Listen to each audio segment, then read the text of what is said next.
Well, that is true that many scientists, even great artists, were religious, like Isaac Newton and others.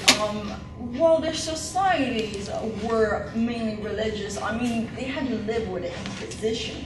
So some of them, I think, maybe like not so much religious, just afraid of the authorities. For example, Galileo was tried by the Roman Inquisition in 1632 after publishing his work Dialogue on the two major systems, supporting the heliocentric view, and he was persecuted and put on house arrest for it.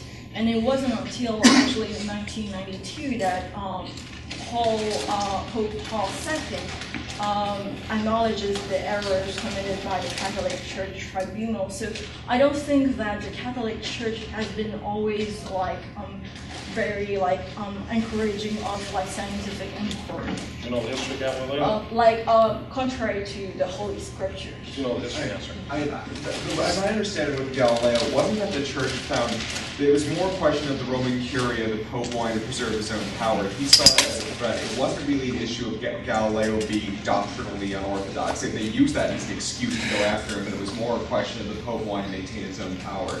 Historically, Roman Catholicism in the West has been fairly welcoming of innovators. I mean, you see St. Thomas Aquinas in the 12th century who tries to reconcile, Greek philosophy with church doctrine, and then later on you see, there's Teilhard de Chardin in the 20th century, Blaise Pascal in the 17th, who wasn't clergy, but still he was very profoundly Catholic and nevertheless a committed scientist.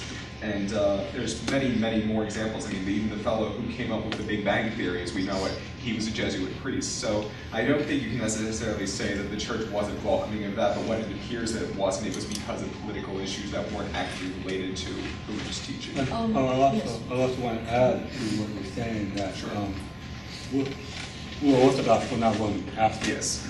That's very, very important. Right. To make that distinction. I was just speaking because in the Western context. Of course.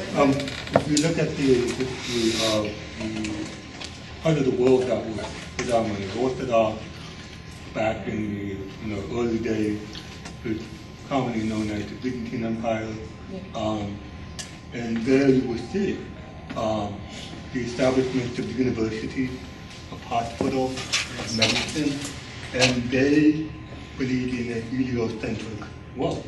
Yeah.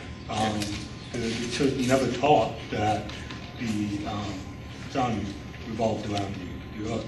That knowledge came from Byzantium. You're absolutely right. The notion of, St. Basil's the founder of hospitals. Hospitals as a concept did not exist until St. Basil. Galileo was a turf war between his peers, and the Pope stuck his nose into that war, that private war he was having with his peers, and he should not have. But he wasn't persecuted. He retired with a very fat pension. He did fine.